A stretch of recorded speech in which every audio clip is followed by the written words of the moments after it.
A graça e a paz de Jesus, igreja.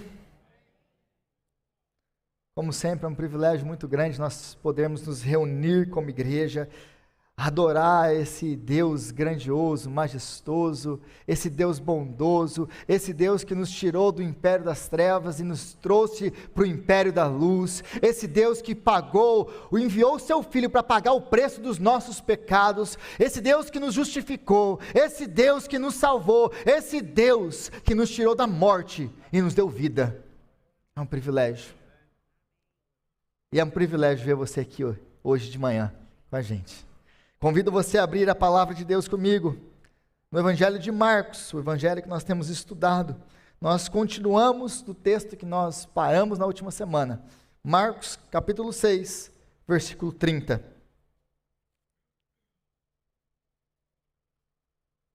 E hoje nós damos então continuidade.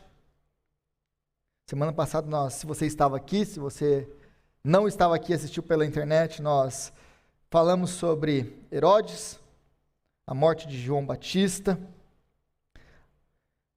E hoje nós continuamos então aqui, Marcos capítulo 6, a partir do versículo 30. Eu creio que os irmãos acharam, e diz assim a palavra de Deus.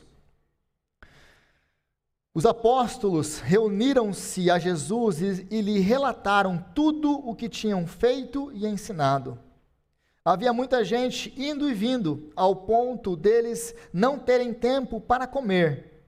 Jesus lhes disse: venham comigo para um lugar deserto e descansem um pouco. Então eles se afastaram num barco para um lugar deserto. Mas muitos dos que os viram retirar-se, tendo-os reconhecido, correram a pé de todas as cidades e chegaram lá antes deles. Quando Jesus saiu do barco e viu uma grande multidão, teve compaixão deles, porque eram como ovelhas sem pastor. Então começou a ensinar-lhes muitas coisas.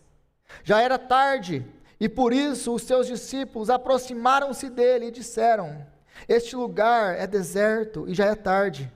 Manda embora o povo para que possa sair e ir aos campos e povoados vizinhos e comprar algo para comer. Ele, porém, respondeu: deem-lhes vocês algo para comer. Eles lhe disseram: isto exigiria 200 denários. Devemos gastar tanto dinheiro em pão e dar-lhes de comer?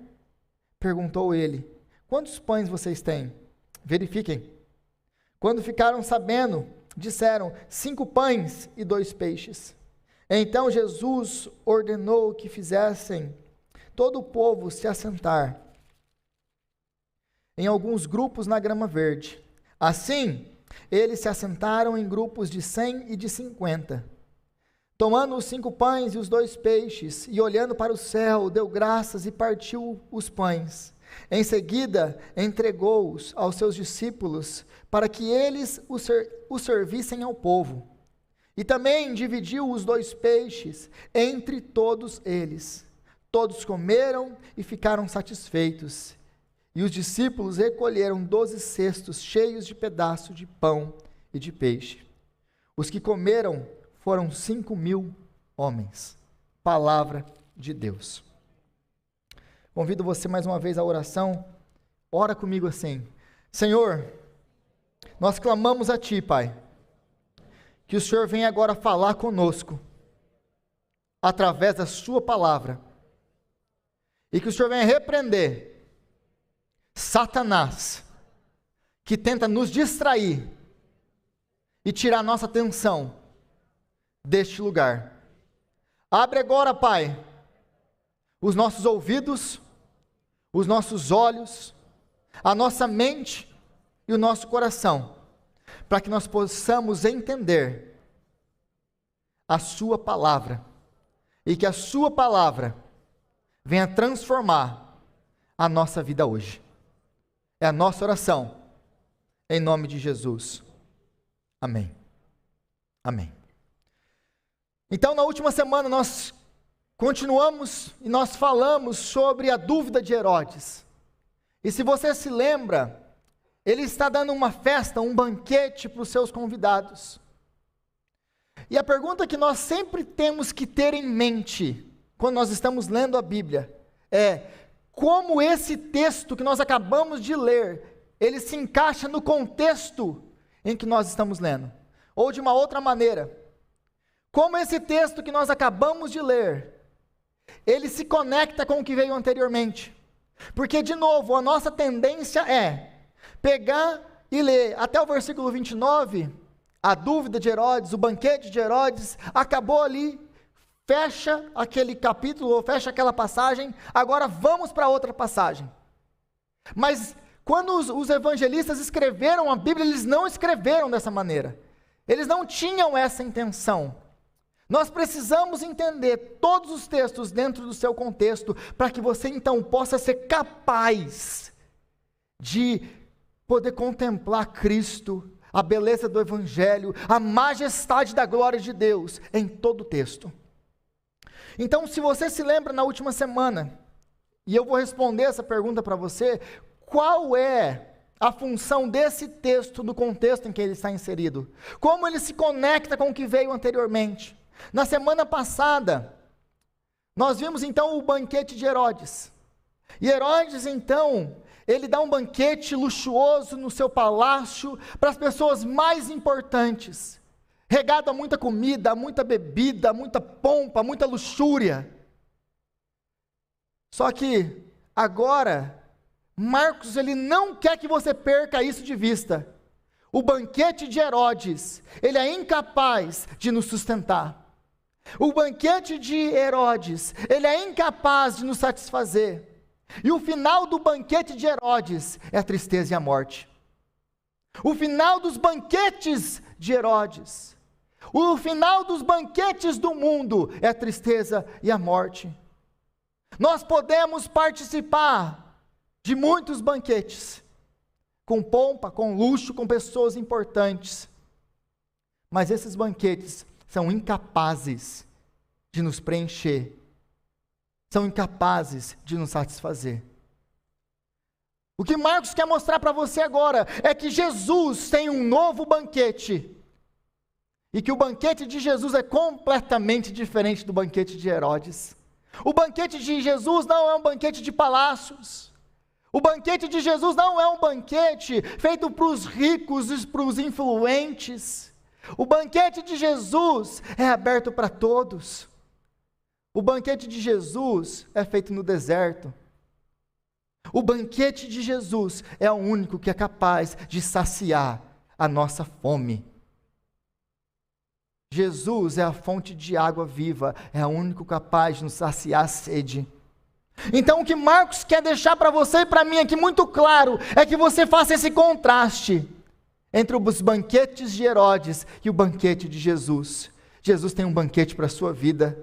Jesus tem alimento espiritual para a sua vida. Jesus, ele está preocupado em te alimentar espiritualmente para a vida eterna. Então nós não podemos perder essas coisas de vista quando nós estamos lendo isso aqui, senão nós perdemos a majestade desse texto.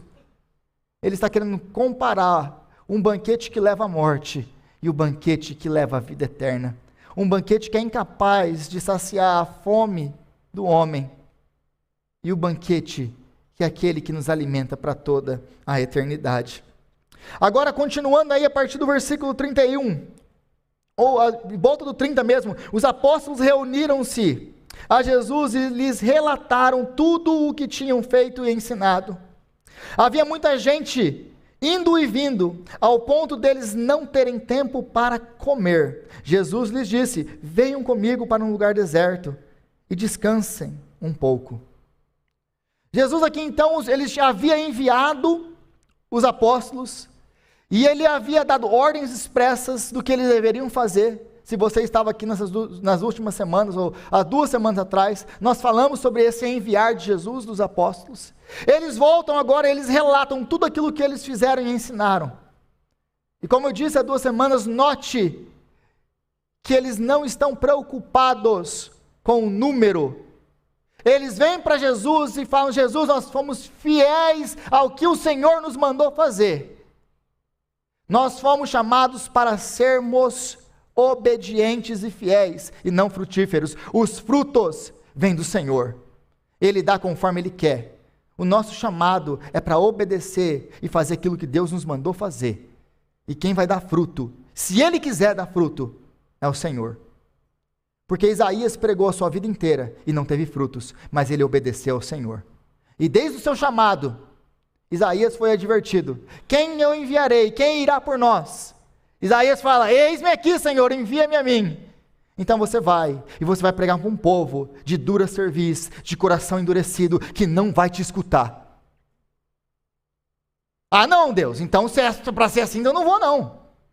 Do que me adianta eu fazer isso aí? Ninguém vai me escutar, ninguém vai converter, ninguém vai obedecer, nada vai ser transformado? Não. Isaías fez o quê? Ele continuou indo. E ele pregou para um povo de dura cerviz, de coração obstinado, que o rejeitou sua mensagem, e no final, Isaías é morto por causa da sua pregação. Então, se nós damos frutos ou se nós não damos frutos, isso não importa, isso é do Senhor. O nosso chamado é sermos fiéis a Deus. E deixamos então essas outras coisas com o Senhor. Mas nós também aprendemos aqui que eles vêm, eles não têm tempo para comer. Eles não têm tempo para comer. Tal a demanda, tal o peso do ministério. Eles estão muito cansados e sobrecarregados, e Jesus sabe disso. Então Jesus ele fala para eles: vem comigo, vamos para um lugar a sós, para que vocês possam descansar um pouco. Qual a lição que isso me ensina, que isso te ensina? Não existe vida ministerial sem nós estarmos a sós com Jesus, diariamente.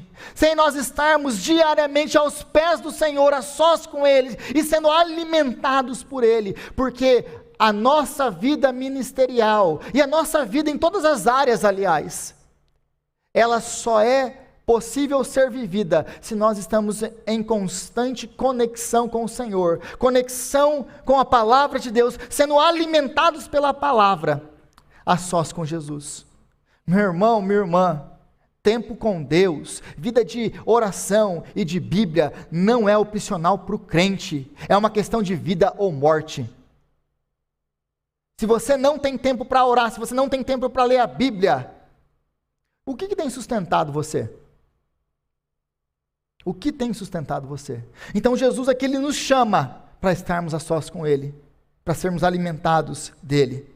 Agora, se você for comigo para o versículo 34, eles tentam antes, aí eles saem então, o povo vai atrás deles, sabem para onde que eles estão indo, chegam lá antes que eles. E quando chega lá, a gente pensa que Jesus vai mandar todo mundo embora, mas Jesus ele responde de uma outra maneira. Versículo 34. Quando Jesus saiu do barco e viu uma grande multidão, teve compaixão deles, porque eram como ovelhas sem pastor. E é muito interessante porque nós lemos esse texto e parece que Jesus multiplicou os pães. Ah, legal, Jesus vai multiplicar o pão. E via de regra, as pregações que a gente escuta sobre isso, tem duas veias aqui. Ou a pregação moralista ou a pregação triunfalista. Não, assim como Jesus multiplicou o pão, ele vai multiplicar o pão aí, então, ele vai multiplicar o pão. E a gente escuta isso de novo. Por quê? Porque parece que a gente olha para esse texto, Jesus está multiplicando o pão, e é isso que ele está fazendo. Meu irmão, Jesus não está multiplicando o pão. Jesus está mostrando o evangelho e a glória dele. E aí, quando nós vemos esse versículo 34, nós precisamos entender uma coisa. Quando ele vê Israel, lembre-se de onde ele está. Ele está no deserto com o povo. E agora, ele olha para aquele povo e ele vê um povo como ovelhas sem pastor. Quando nós voltamos para o Antigo Testamento, um outro servo de Deus olhou o povo e viu um povo como ovelhas sem pastor. Moisés, ele olha para o povo e ele ora a Deus, Deus, levanta um líder para esse povo, porque são como ovelhas sem pastor. Aí no livro de Atos, Lucas vai nos dizer que Deus levantou um novo Moisés, como ele havia prometido que faria. Porque Deus promete a Moisés: eu vou levantar um líder, como você. Um novo Moisés. Ou melhor, o verdadeiro Moisés. O Moisés para quem aquele antigo Moisés apontava. Porque Jesus é o verdadeiro Moisés. Note que Jesus está fazendo a mesma coisa que Moisés. Ele está no deserto com o povo, ensinando a palavra de Deus como Moisés ensinava, entregando para o povo o pão dos céus que Moisés entregava, que era o maná. Jesus é o pão do céu. Mas não apenas isso, Jesus é o novo Moisés. Por que ele é o novo Moisés? Porque a figura de Moisés aponta para Cristo, porque é Jesus quem nos tira, quem nos traz do êxodo, da escravidão, do pecado e da morte, do reino de Satanás, para o reino do seu amor. O verdadeiro êxodo não é alcançado por Moisés, mas pelo verdadeiro Moisés, Jesus. Ele é aquele que nos tira, aquele que nos alimenta, aquele que cuida de nós, aquele que ensina a palavra de Deus. Ele é aquele que é o verdadeiro Moisés, o pão da vida, que nos alimenta. É disso que ele está falando aqui. Ele é o cumprimento daquilo que todo o Antigo Testamento aponta. Ele é o cumprimento da promessa de Deus para Moisés. É por isso que ele diz: eu vejo ovelhas como se não tivessem pastor. Agora chegou o pastor das ovelhas. Ele é o nosso supremo pastor. Então Jesus tem compaixão deles. Mas note uma coisa no versículo 34. Quando Jesus saiu do barco e viu grande multidão, teve compaixão deles, porque eram como ovelhas sem pastor. Então ele fez o quê? Bora fazer um monte de milagre. É isso que o texto fala? Jesus tem compaixão dele. Como Jesus demonstra compaixão do seu povo? Ensinando. Jesus demonstra sua compaixão não através do milagre, mas através do ensino. E desde o primeiro capítulo de Marcos, eu tenho tentado mostrar isso para vocês. A ênfase do ministério de Jesus é o ensino, é a pregação da palavra. O milagre é uma consequência de estarmos na sua presença. O milagre é uma consequência de andarmos com Jesus. O milagre não tem um fim em si mesmo. O milagre servia para testificar, para atestar que Ele é aquele que foi enviado, que foi prometido no Antigo Testamento. O milagre servia para mostrar e para validar que Ele é o verdadeiro Moisés, Ele é o verdadeiro profeta, Ele é o verdadeiro rei, Ele é o verdadeiro sumo sacerdote. Ele é. Então o milagre, ele é como uma placa que aponta para algo. Ele não é um fim em si mesmo. Mas muitas vezes o que nós mais queremos e buscamos, aliás, em Jesus, são os milagres. E não quem Ele é. Então, nesse sentido, o milagre, ele é uma coisa periférica. E Jesus, ele quer lidar com aquilo que é central e eterno na nossa vida, antes de lidar com o periférico. Porque Jesus vai fazer milagre, Jesus vai alimentar o pão, e vai dar pão, vai prover, porque Jesus é bom, e misericordioso, e gracioso. Mas o milagre não é o centro, porque se Ele fizer, Ele é Deus, se Ele não fizer, Ele é Deus. Muitas vezes, meu irmão, minha irmã, o milagre não vai chegar, e isso não quer dizer que Ele não te ama, isso não quer dizer que Ele não se importa com você,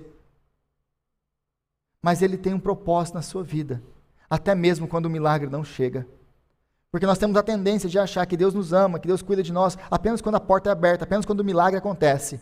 Não, Ele ama e Ele cuida da mesma maneira, quando o milagre também não acontece, e quando não acontece não é porque Ele não teve poder para fazer, Ele continua sendo Deus, Ele é o soberano, assentado num trono, e nada, absolutamente nada, escapa da sua soberania.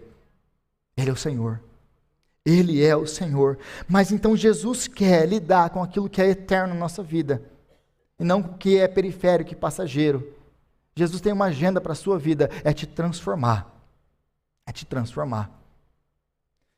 Agora o texto continua no versículo 36, e nós chegamos à resposta aí dos apóstolos.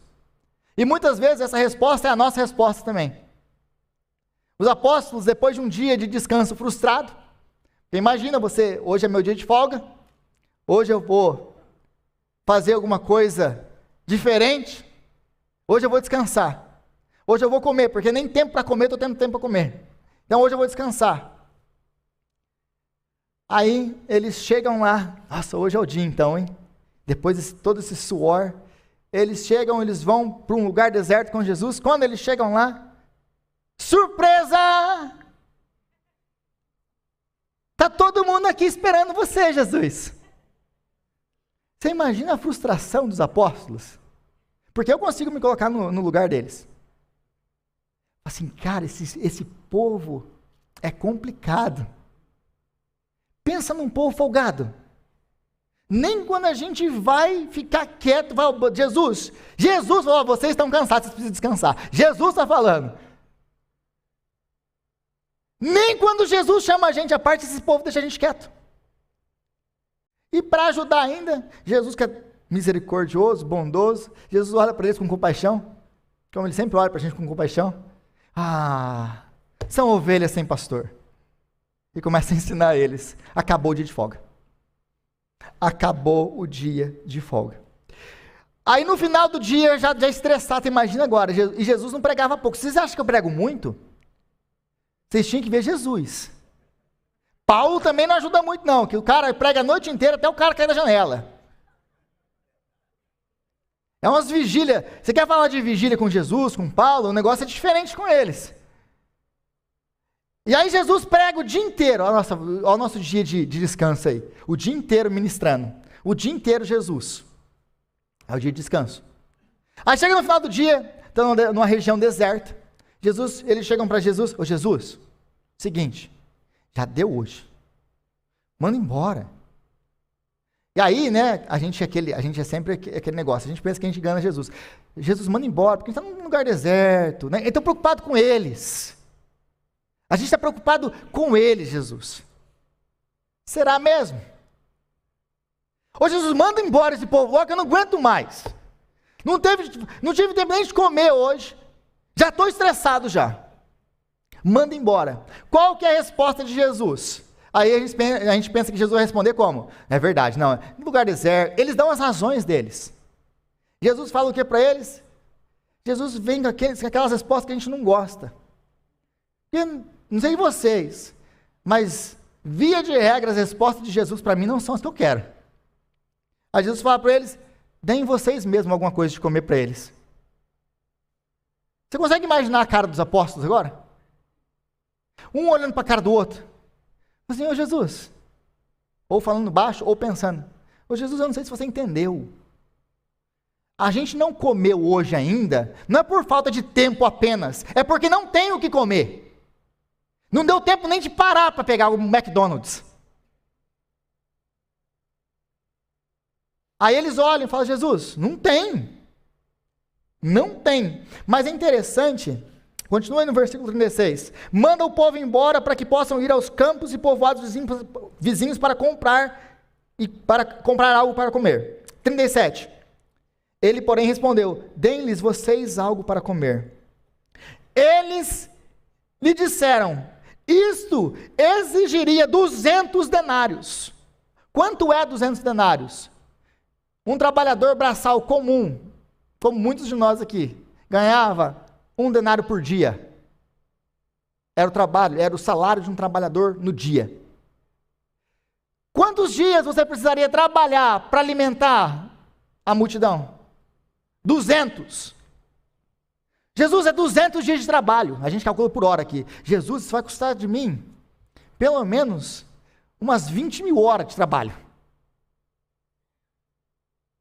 E aí, eles continuam. Devemos gastar tanto dinheiro em pão e dar-lhes de comer? Agora, o que você não pode perder de vista, de novo, é o contexto da passagem. Como que ela se conecta com o que veio anteriormente. Lembra que Jesus havia enviado os apóstolos? Vocês lembram disso? Ele envia os apóstolos e ele dá ordem expressas no versículo 8 do que eles têm que fazer. Essas foram as suas instruções. Não levem nada pelo caminho, a não ser um bordão. Não levem pão, nem saco de viagem, nem dinheiro em seus cintos. O que Jesus mandou eles não fazerem quando eles fossem ministrar? Levar pão nem dinheiro. Vocês não levem pão e não levem dinheiro. Qual que é o problema de toda essa passagem aqui? Pão e dinheiro. Eu não sei se você entendeu o que está acontecendo aqui ainda. Eles acabaram de voltar de uma missão, onde Jesus fala, vocês vão e vocês não levem pão e dinheiro. Eles não levaram pão, eles não levaram dinheiro. Faltou alguma coisa? Jesus sustentou eles. Jesus cumpriu com a promessa deles. Para eles, cumpriu. Eles relataram, feliz da vida, eles voltam, nossa Jesus, a gente fez isso aconteceu, nós ensinamos isso, feliz da vida, versículo 30. Agora, eles ainda estão na presença de Jesus, depois de relatar tudo que eles fizeram, e Jesus fala o que para eles? Eles não têm pão, Jesus, dá para eles. Por que ele fala isso? Vocês acabaram de voltar da missão, vocês acabaram de voltar e experimentar aquilo que eu fiz, através da vida de vocês, nada faltou, eu cuidei de vocês. Jesus está chamando eles para continuar com a missão que ele havia dado. Muitas vezes nós somos assim, meu irmão, minha irmã. Nós vemos Jesus fazer milagres, milagres e milagres e milagres na nossa vida, e a gente vem para a igreja feliz da vida. Jesus fez isso, Jesus fez aquilo, Jesus isso, e vimos o milagre acontecer. Aí da segunda-feira, aí falta alguma coisa na segunda-feira. E agora, Jesus, o que a gente vai fazer? Aí Jesus olha bem para a nossa cara e fala, really? É mais ou menos isso que está acontecendo aqui. Jesus falou, não leva pão, não leva dinheiro. Vocês faltou alguma coisa? Não, Jesus. Eu estou mandando vocês dar para eles. Nem dinheiro, é só pão. Mas de onde a gente vai tirar, Jesus? Como é difícil lidar com vocês. Então, o nosso problema é que nós sempre olhamos para as circunstâncias e não para Jesus. Nós sempre temos a tendência de olhar circunstâncias e não Cristo, mesmo depois de experimentar milagre atrás de milagre na nossa vida. Acabou aquele milagre, a gente parece que tem uma amnésia. Já assistiu aquele filme do MIB, O Homem de Preto? Que ele tem uma canetinha que ele apaga a memória de todo mundo? É a memória do crente. Eu acho que tem alguma coisa que a gente tem uma canetinha, que todo dia de manhã a gente aperta aquela canetinha do MIB na nossa cara. E a gente esquece, tem amnésia de tudo que Deus já fez na nossa vida. E aí a gente entra em desespero, em colapso. Por quê? Jesus, o que eu vou fazer? Não tem pão, não tem dinheiro. Porque nós sempre estamos olhando para as circunstâncias, como os apóstolos. Nós somos tudo farinha do mesmo saco. Não muda nada. Nada. Agora, o nosso chamado é olhar para Jesus e não para as circunstâncias. E enquanto você continuar olhando para as circunstâncias, você não vai conseguir confiar em Jesus. Você não vai conseguir. Então é basicamente isso tudo que está acontecendo aqui. Eles têm essa perspectiva humana que eles não conseguem superar. E eles chegam até com uma boa retórica, com um bom argumento. Porque se você perceber, deixa eu falar uma coisa para você. Se você percebeu como que o texto, o versículo 44 termina, ele fala, eram 5.000 homens. Aliás, para aquelas pessoas que não entenderam alguma coisa aqui, deixa eu explicar mais uma coisinha sobre esse texto. Você sabia que esse é o único milagre de Jesus que está registrado nos 4 evangelhos? Nenhum outro milagre de Jesus está registrado nos 4 evangelhos. Apenas esse. A gente olha para esse texto aqui e pensa assim, Jesus está multiplicando pão. Esse é o único milagre de Jesus que está registrado em todos os evangelhos. Agora, de novo, o versículo 44, ele termina como? Eram 5.000 homens. E o texto grego ali, ele não inclui mulheres mesmo. Ali é 5.000 homens, é o texto literal. A tradução literal é 5.000 homens. Não tem mulher e não tem criança. Pergunta para você simples agora. Se nós levantássemos aqui, quantos homens nós temos na igreja? Tirando mulheres e crianças. E vamos supor que nós tenhamos aqui uma igreja com 5.000 homens. Quantas mulheres e crianças nós teríamos aqui?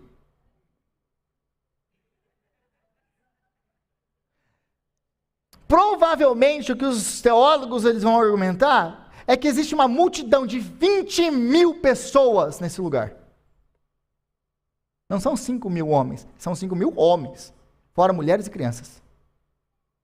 Aí você imagina, e agora vamos dar um pouquinho de crédito para os apóstolos, porque a gente é farinha do mesmo saco, a gente ia pensar a mesma coisa. Você não vai ser diferente lá. O Jesus, eu não sei se você percebe, vocês já tiveram no estádio de futebol, que cabe 20 mil pessoas? Vocês conseguem imaginar o que é 20 mil pessoas? 20 mil pessoas é muita gente. Por onde que a gente começa a lidar com esse povo? Então eles têm essa tarefa. Na hora eles já começam a apresentar os argumentos. Jesus, não tem dinheiro para alimentar esse povo. Jesus, a gente está num lugar deserto. Onde que a gente vai comprar pão? Mesmo que a gente tivesse o dinheiro, Jesus. Comprar onde? Ô Jesus, tá, que a gente compre pão para 20 mil pessoas. Vai transportar que jeito, Jesus? Ô Jesus, a gente já está no fim do dia, até fazer tudo isso que você está pensando aí, mesmo que tivesse uma carruagem, dinheiro, achássemos o lugar, Jesus, não dá tempo de fazer nada disso. Jesus, você ficou doido. Você ficou doido. Essa é a cabeça dos apóstolos. E Jesus não muda. Aí Jesus ele vai então perguntar para eles, quantos pães vocês têm? E aí vão e verifiquem. Por que ele manda verificar? Se os apóstolos tivessem pão com eles ali, seria fácil de saber quando eles têm, certo? Sim ou não? Por que eles têm que verificar? Porque eles não têm nada. Eles vão ter que achar alguém que tenha. E aí, se você conhece o texto lá em João, você vai saber que esse texto, eles vão achar um menininho que tem 5 pães de cevada e 2 peixinhos. 5 pães e 2 peixinhos. Mas eles olham para aquilo e aquilo ali, mas Jesus, o que é isso aqui para tanta gente? O nosso problema, as nossas desculpas e as desculpas dos discípulos são sempre as mesmas. Mas Jesus ele nos chama para andar com Ele em fé e obedecer, mesmo quando não parece possível. Sabe qual que é o nosso problema, meu irmão, minha irmã? A gente só quer obedecer Jesus quando faz sentido para nós. Sabe por que a gente desobedece, muitas vezes? Por 2 razões. A primeira razão é, nós desobedecemos a Deus porque nós não confiamos que aquilo que Ele prometeu, Ele vai fazer. E aí a gente está num problema. Nós estamos chamando Deus de mentiroso. O segundo problema, e por que nós desobedecemos a Deus? Por que nós desobedecemos a Deus? Porque para nós não faz sentido a nossa cabeça. A gente olha para o mandamento e olha assim, mas Jesus, não faz sentido. Isso aqui não é prático, isso aqui, não Jesus, isso aqui é lá no tempo dos apóstolos, para mim não faz sentido isso aqui hoje. E nós nos achamos no direito de desobedecer a palavra de Deus. Por 2 razões, ou porque ele não pode fazer, ou porque não faz sentido para nós. Meu irmão, Deus não te chamou para obedecer quando faz sentido. Deus não nos deve explicação nenhuma. Se Deus mandou fazer, você faz. Como diz o pastor Jeremias, ele fala, se Deus te mandou sentar, você não procura cadeira. Senta. Nós queremos ficar tendo explicação de Deus. Nós queremos sempre dar uma desculpa para não servir a Deus. Eu conheço gente, mais gente que fica falando assim, não, um dia eu vou servir a Deus, Rodrigo. De mamana caducando. Eu vou servir a Deus. Não, mas quando acontecer isso eu vou servir a Deus. Depois que eu resolver essa situação eu vou servir a Deus. Meu irmão, se você estiver esperando a hora perfeita, o momento perfeito para você servir a Deus, sabe quando você vai servir a Deus? Nunca. Porque Deus intencionalmente não vai te dar esse tempo perfeito para que você aprenda a depender dele. Porque se você tivesse tudo o que você precisa para servir a Deus, você precisaria depender dele para alguma coisa? Jesus, ele quer que eles sirvam a ele, obedeçam a ele, na impossibilidade deles, no momento importuno deles. Ele não quer que eles esperem, não, Jesus, quando a gente tiver 200 denários, Jesus, quando a gente tiver o pão necessário, quando a gente estiver num lugar mais perto, Jesus, a gente vai colocando para Jesus as nossas desculpas, mas diante de Deus, nós não temos desculpa para não obedecer a Ele. Porque se Ele mandou, Ele vai cumprir. Ele vai fazer aquilo que Ele prometeu. Mas Ele está chamando os discípulos, Ele está me chamando, Ele está chamando você. Fora do seu tempo perfeito, fora das suas habilidades, muitas vezes, para servir a Ele e aprender a viver, dependendo dEle e do milagre dEle. E Ele vai te usar. E Ele vai te usar para a glória do nome dEle. Então, esse menino traz para ele 5 pães e 2 peixinhos e 5 pães de cevada. O texto lá de João, no capítulo 6, se você quiser ver essa história lá em João capítulo 6, ele fala, tem aqui um pão, um menino que tem 5 pães de cevada e 2 peixinhos. Por que ele fala pão de cevada? Por que João escreve pão de cevada? Porque era o pão do pobre. Não era um pão bom, era um pão de segunda categoria. Mas Jesus, o que é isso aqui diante de tanta gente? Jesus então pega aqueles pães. E é engraçado que ele faz a mesma coisa que ele vai fazer mais tarde na ceia. Ele parte o pão e ele dá graça. Ele dá aos seus discípulos para ministrarem aquilo. Então, em outras palavras, o que eles estão falando aqui é: Jesus, o que nós temos, ele não é suficiente e não tem qualidade. É de segunda categoria. E muitas vezes você é essa pessoa. Jesus, o que eu tenho não é suficiente, eu não sou capaz. E não tem nem qualidade. Meu irmão, você nunca vai ser capaz, você nunca vai ser digno. Quem te capacita é o Senhor. Quem dá graça é o Senhor.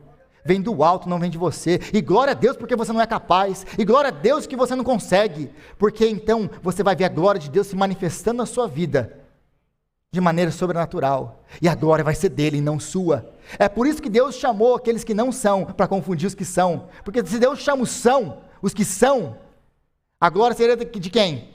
Deles. Mas Deus quer usar você, o que não é, o que não pode, o que não tem, para que a glória seja dele. Para que quando der frutos, todo mundo saiba, não sou eu, é Cristo em mim. Agora esse menino, é interessante que ele, duas coisas que são interessantes. Primeiro, um menininho aparece com um pouco que ele tem.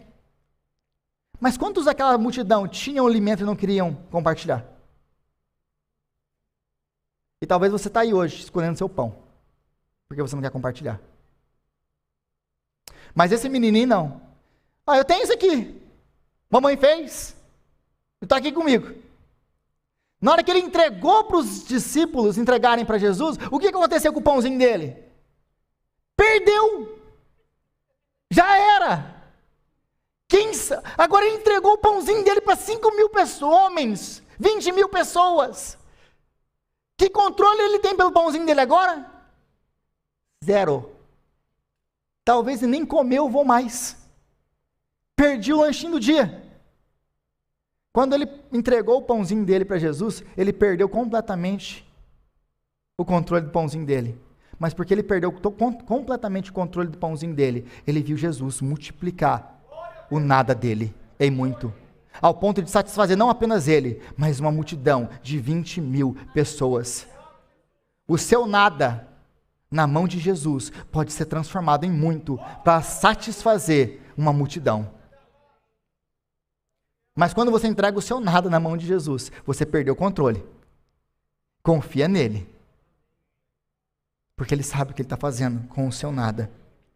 Então obedecer a Jesus e confiar nele é obedecer, mesmo quando não faz sentido. Jesus está aqui, o meu nada, faz o que o Senhor quiser.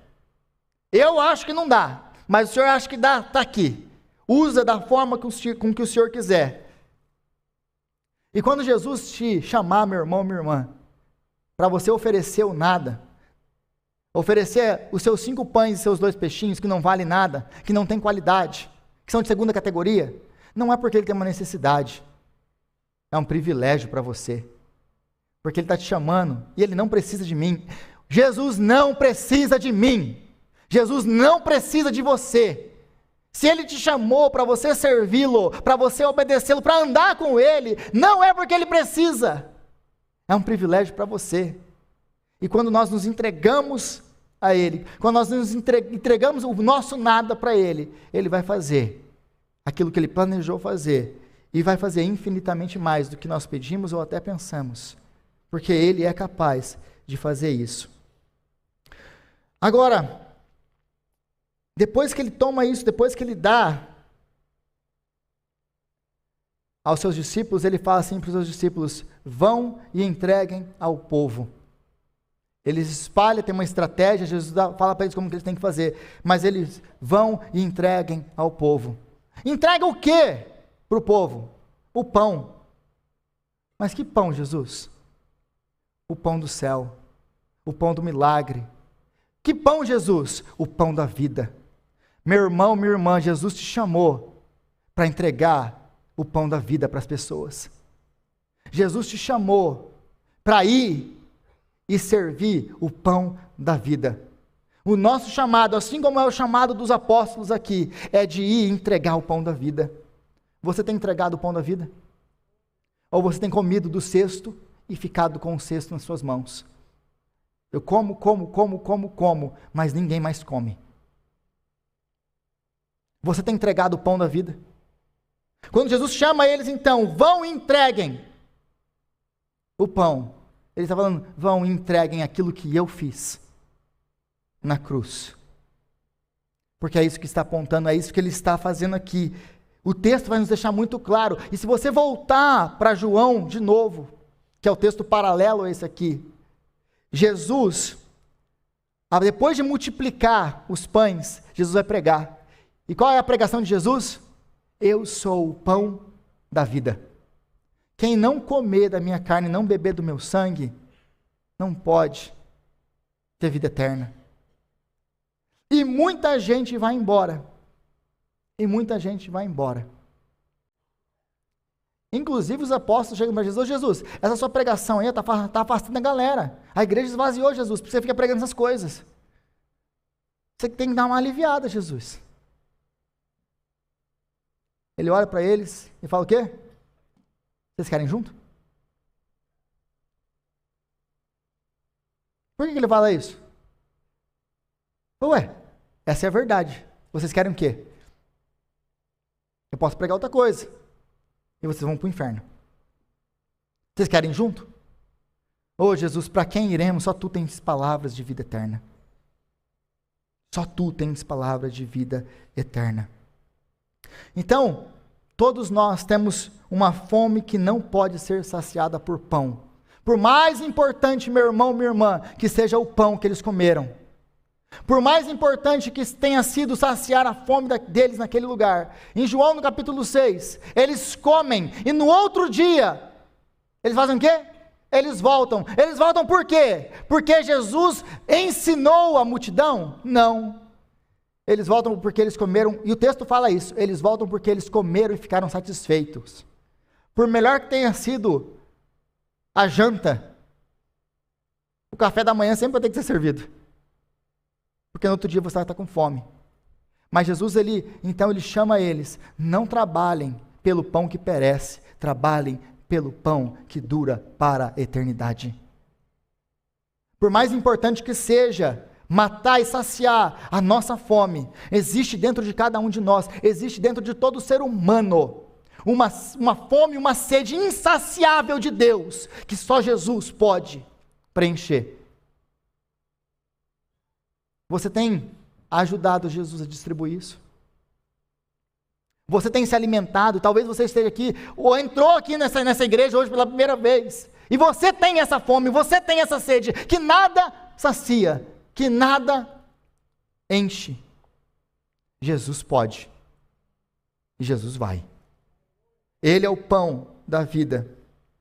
E como ele diz, não trabalhe então pela comida que se estraga, mas pela comida que permanece para a vida eterna. Então Jesus é o verdadeiro pão que desce dos céus.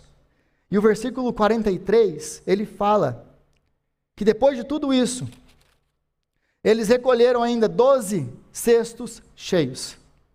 12 cestos cheios. Eles distribuíram, lembre-se, eles não tinham nada, nem para eles. Enquanto eles distribuíram. No final, eles voltam para Jesus, eles voltam como? com os cestos cheios. E por que 12 cestos? Porque Jesus tinha dado para eles um para cada um. E quando eles voltam, Jesus quer ensinar para eles uma coisa: que enquanto nós saciamos a fome dos outros, enquanto nós ministramos os outros, enquanto nós servimos os outros, nós estamos sendo alimentados, nós estamos sendo supridos. Jesus está agindo na nossa vida. Muito mais bem-aventurado aquele que dá do que o que recebe. E Jesus então vai trabalhando nas nossas vidas e mostra que no final eles tinham abundante para as pessoas, mas para a vida deles. Quando nós ministramos e cuidamos dos outros, nós somos ministrados e cuidados por Deus, porque é Ele que multiplica o nosso pão. Agora, para finalizar, a minha pergunta para você é: por que você veio? Por que você veio hoje? Porque a multidão ela veio e ela voltou no outro dia. Mas ela volta no outro dia com aquilo: ô Jesus, acabou o de ontem, tem mais aí? Eles voltam por causa do pão. Eles não voltam por causa de quem Jesus é. Nós não te adoramos por aquilo que o Senhor faz, mas por aquilo que o Senhor é. Se Ele fizer, Ele é Deus. Se Ele não fizer, Ele é Deus. Nós andamos com Ele apesar do que acontece com nossas vidas, apesar das circunstâncias. É por quem Ele é. Por que você tem buscado Jesus? Por causa das suas mãos, que podem suprir, e Ele é gracioso para suprir. É só eu olhar para a vida de vocês. Tem alguma coisa faltado? Jesus tem deixado faltar alguma coisa? Mesmo quando a gente não vale nada, é um bando de crente safado, Ele ainda é gracioso conosco. Então não vai faltar. Mas como que está o seu coração para servir o Senhor? Como está o seu coração? Por que que você veio? Por que você veio? Senhor, nós te louvamos pela sua palavra, que é santa e verdadeira. E pedimos a Ti, Pai, que o Senhor venha nos dar graça para viver essa palavra que nós aprendemos hoje, para poder entregar o pão dos céus para as pessoas que nos cercam, para ministrar as pessoas que nos cercam, para viver em fidelidade, em confiança, em obediência, apesar das circunstâncias que nós passamos. Dá-nos graça, Senhor, para Te obedecer, mesmo quando não faz sentido. Dá-nos graça, Senhor, para andar na Sua presença, confiando que o Senhor vai multiplicar, que o Senhor vai abrir a porta, que o Senhor vai fazer aquilo que o Senhor ordenou que nós fizéssemos através da Sua poderosa mão, que habita, que guia, que vai com a gente. Então, Pai, nós Te pedimos, dá-nos graça para viver a Sua palavra. E obrigado pela Sua palavra que o Senhor nos deu hoje. Oramos assim, no nome do nosso Senhor e Salvador Jesus Cristo. Amém. Amém. Vamos ficar de pé? Vamos receber a bênção? Jesus multiplique o pão na sua casa essa semana, mas que esse pão se torne glória para o nome dEle. Ele vá mesmo com você e te use para levar o pão dos céus para as pessoas que estão famintas e sedentas dEle. Amém? Vamos receber a bênção.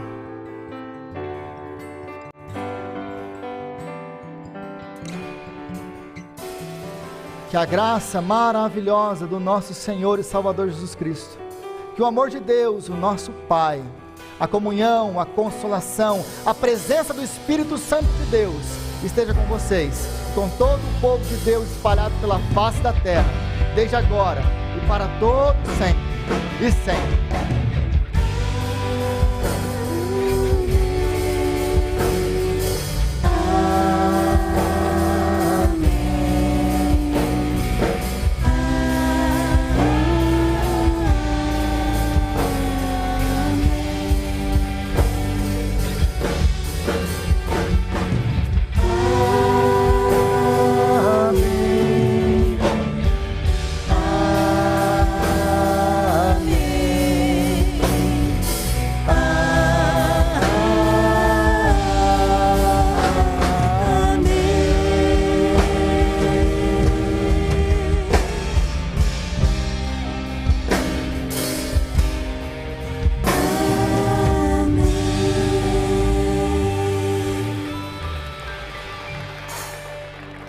Glória a Deus. Os irmãos podem se sentar, nós vamos dar nossos recados rapidinho. Irmãos, no dia 20 de novembro, às 7h30 da noite, 20 de novembro, quarta-feira, 7h30 da noite, nós teremos uma reunião final com o